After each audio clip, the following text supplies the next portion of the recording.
Welcome, everybody. I want to start with something a little different today. A judge has rejected a plea deal for the killers of Ahmaud Arbery, which would have seen them spend a lot of their sentences in the much less severe conditions of federal custody rather than state prison. And this is really interesting because it relates to the way in which hate crime laws and sometimes really serious crimes can end up with people having an easier time serving their sentences. Now, but before even getting into the details, I want to preface this by saying I'm very much against the idea that there should be punishment above and beyond what's actually prescribed. Like, one thing is we can talk about sentencing guidelines. Should you get X number of years or Y number of years if convicted of certain crimes? But as an example,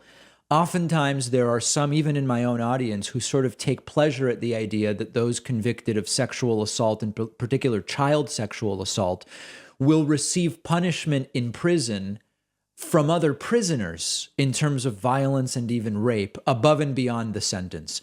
For me, that's a failure of our prison system. If our prison system can't even keep people safe from other inmates, that's a failure. It's not something that I say they're really going to get what's coming to them because they're also going to be attacked or raped in prison. So that I find that to be completely out of bounds and really an indictment of our prison system. But without a doubt, in general, inmates would rather spend time in federal custody rather than state prison. The conditions, generally speaking, are considered to be much less harsh and severe. And that came close to happening with Ahmaud Arbery's killers. So let's look at this report from CNN. A federal judge Monday rejected the plea deal reached by prosecutors and Travis McMichael on hate crimes charges. So remember that they were convicted in Georgia. Travis McMichael we're talking about here, convicted in Georgia on state crimes. And then there was also a federal case that is still in process, which includes hate crime charges. The agreement would have precluded his federal trial in the killing of Ahmaud Arbery. Earlier, McMichael had agreed to plead guilty to a single hate crime charge, interference with rights, in exchange for prosecutors recommending he serve 30 years in federal prison. Under the agreement, the 36-year-old McMichael would have been transferred from a state prison to federal custody. After completing the federal sentence, he would have been returned to Georgia to finish life in prison without parole. 5 of the final years would have counted towards his supervised release from federal prison. U.S. District Judge Lisa Godby Wood said she was not comfortable with these guidelines, and Arbery's family also opposed the deal. The judge had been expected to rule separately on the same plea deal for Gregory McMichael, but after the judge rejected Travis's deal, attorneys for both McMichaels asked for more time to decide whether to change their pleas to guilty. The hearing is next Friday. The family also was against this idea. Arbery's mother, Wanda Cooper Jones, was outraged by the proposal and felt betrayed by U.S. Justice Department lawyers. She told a state court judge to give the McMichaels what they deserve, life in prison, and urged Wood not to accept the deal. Quote, "Please listen to me. Granting these men their preferred conditions of confinement would defeat me. It gives them one last chance to spit in my face after murdering their son." And as it says here, these are often called country clubs, these federal prisons. They have better funding. They're, quote, generally more accommodating. This is one of those cases where we have to see what ultimately happens. This deal has been rejected. We have to see until something is accepted. We need to wait before we really comment. This is sort of the opposite of what hate crime laws are supposed to do. They did a worse crime.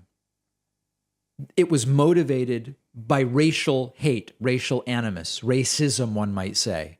And for them to end up doing easier time in federal prison defeats the point of these hate crime laws. Now, your reaction might be, David, this is why hate crime laws don't make sense. That's a different argument. And I do believe that when there is a motivation for a crime that goes above and beyond the individual, but rather to their membership in a certain group or class, be it based on race or national origin or ethnicity or whatever the case may be, sexual orientation, there is something more insidious about that because it's a crime not only against the individual, but it's a warning to others who are members of that group if their membership in the group was a factor in the crime. So for me, the issue here is not that hate crime laws exist, although I know some in my audience disagree with me. But this is an issue of very specific negotiations where first you've got the state trial and you have a verdict and you have a sentence. And then later to say, wow, this crime is so bad that there's also a federal case, but the federal case actually leads to a less severe punishment. That seems backwards. And so I'm glad that the judge rejected this plea deal. It wouldn't make sense to say your crime is so bad that we're also charging you federally, but you're going to get to do 30 years in a country club rather than in state prison.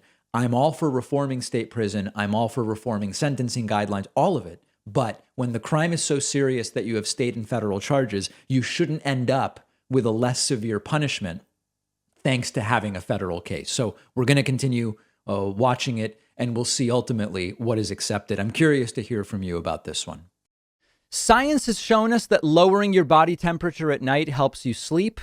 I can't sleep in a hot room. That's why I love our sponsor, Chili Sleep, which makes customizable climate-controlled sleep solutions to sleep better. Their flagship products are the Uller sleep system and the Cube sleep system, which is what I have. Both are hydro-powered, temperature-controlled luxury mattress pads. You can make them as cold as 55 degrees Fahrenheit. If you wanted, you could go as hot as 115 degrees. I like the cooler option. I keep mine at 60 degrees, and it gives me a great cool night of sleep. No feeling hot, no more sweating.